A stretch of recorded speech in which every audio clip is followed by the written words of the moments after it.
नमस्कार, भाग्य चक्र में आप सबका बहुत बहुत स्वागत है। मैं हूं प्रवीण मिश्र और हमारे साथ हैं पंडित शैलेंद्र पांडे जी। पंडित जी, आपका भाग्य चक्र में बहुत बहुत स्वागत है। नमस्कार। आज का कार्यक्रम बहुत खास है। आज हम पंडित जी से जानेंगे कि क्या आपका घर शुभ है या आपका घर अशुभ है। ये आप कैसे जानें, कैसे आप पता कर सकते हैं कि आपका घर जो है आपके लिए शुभ है।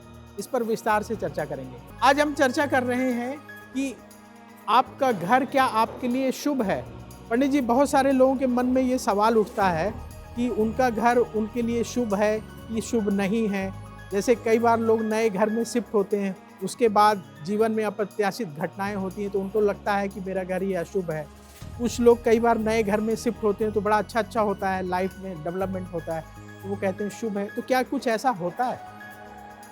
ये सवाल बहुत लोगों के मन में आता है कि मेरा घर शुभ है या नहीं है, या मेरा घर अशुभ है, अशुभ परिणाम दे रहा है क्या।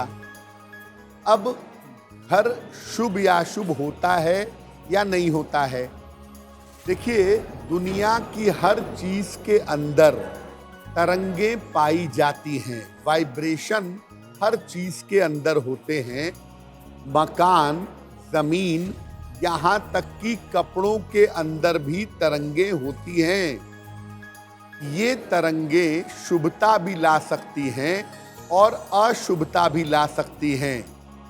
और जब तरंगे अशुभता ज़्यादा लाती हैं तो मकान और ज़मीन में रहने पर समस्या पैदा होती है।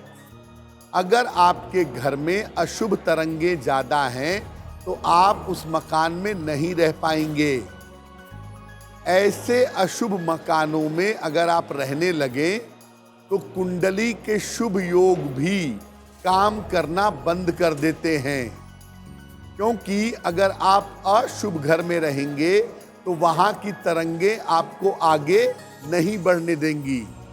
और ये अशुभता आपकी कुंडली देखकर भी हम जान सकते हैं कि आपके जीवन में अशुभता है या नहीं है। और थोड़ा सा ध्यान देकर इस अशुभता को महसूस भी कर सकते हैं कि आपका घर शुभ है या आपका घर अशुभ है। आज हम बात कर रहे हैं कि आप कैसे जानें कि आपका घर आपके लिए शुभ है या अशुभ है। पंडित जी, घर की क्या दिशाएं देख करके भी ये जाना जा सकता है कि घर शुभ है या अशुभ है? प्रवीण जी, दिशा सबसे पहले देखी जाती है। जैसे हम लोग ये मानते हैं आमतौर पे कि पूर्व दिशा के घर अच्छे होते हैं, और लोग ये भी मानते हैं कि दक्षिण दिशा के घर बुरे होते हैं। तो दिशाओं से भी मकान में शुभता और अशुभता पैदा होती है। आम तौर पर पूर्व और उत्तर दिशा के मकान सबसे ज्यादा शुभ माने जाते हैं। पश्चिम और दक्षिण दिशा के मकान ज्यादातर शुभ नहीं माने जाते, लेकिन हर दिशा के मकान अपनी अपनी जगह पर शुभ हो जाते हैं।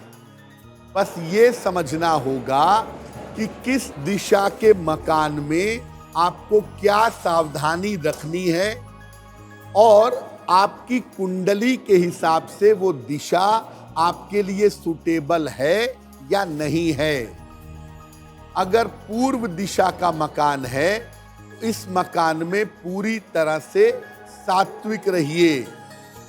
अगर पश्चिम दिशा का मकान है तो घर में लकड़ी का प्रयोग करिएगा।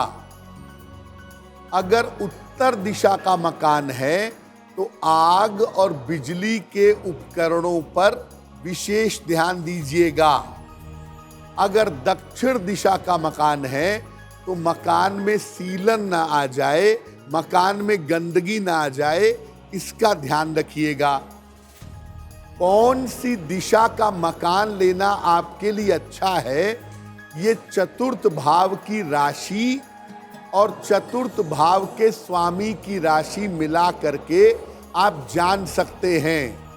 और अगर आप उस दिशा का मकान लेते हैं या उस दिशा के मकान में आप जाते हैं तो आपको सफलता ज्यादा मिल सकती है। एस्ट्रो तक ऐप पर आपको मिलेगा भविष्य से जुड़े हर सवाल का जवाब। डाउनलोड कीजिए एस्ट्रो तक ऐप और चुटकी में जुड़िए इंडिया के बेस्ट एस्ट्रोलॉजर से।